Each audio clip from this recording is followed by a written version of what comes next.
அனைவருக்கும் வணக்கம்.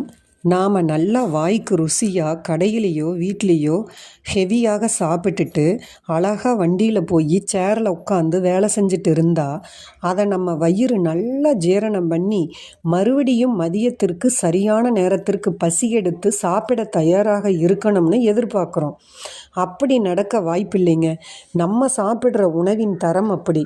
இப்போ இருக்கிற சூழ்நிலையில் உடம்பு வலிக்குதுங்க, வயிறு அஜீரணமாக இருக்குது, ஏப்பமாக வருதுங்க, மூட்டு வலிக்குதுங்க, கால் நிற்கவே முடியலைங்க, நெஞ்சில் குத்தலுங்க, பசிக்கவே இல்லைங்க, எப்போ பார்த்தாலும் பசிக்குதுங்க, காலு குடைச்சலாக இருக்குதுங்க என்று இப்படி இந்த நோய்கள் இல்லாமல் எத்தனை பேருங்க இருக்கிறோம்.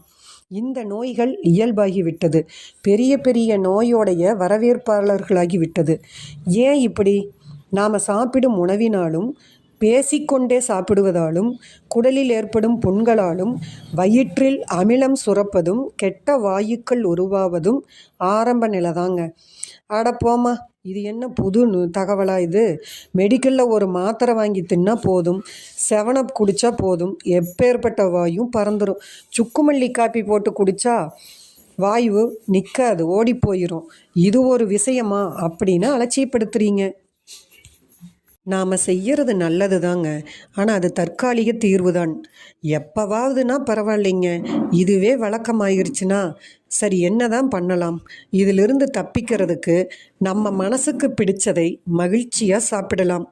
வயிறு ஜீரணம் பண்ண ரெடியாக இருக்குது, ஆனால் அதுக்கு உங்கள் உதவி தேவை.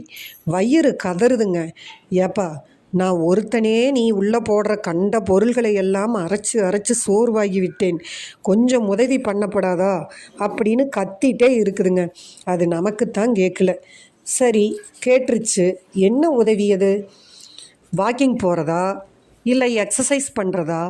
இல்லவே இல்லைங்க. அப்போ என்ன தான் தேவை வயிறுக்கு?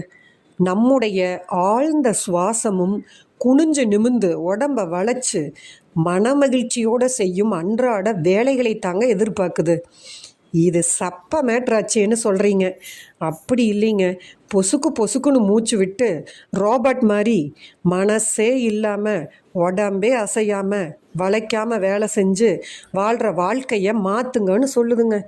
அப்படி பார்த்தா கடுமையாக உடலால் வேலை செய்கிறவர்களுக்கும் தான் நோய் வருது. அது எப்படி? அவங்க வேலை செய்கிறாங்க, ஆனால் நல்ல உணவை வயிற்றுக்கு கொடுப்பதில்லைங்க. அதுக்கு பதிலாக மதுவையும் புகையும் உடம்புக்குள்ளே அனுப்பி வைக்கிறாங்க. அவங்களும் நம்ம நிலைமைக்கு வந்துடுறாங்க. மதுவும் புகையும் நம்ம உழைப்பிற்கு சப்போர்ட்டாக இருக்குதுன்னு நினச்சிக்கிறோம். ஏப்பா அவன்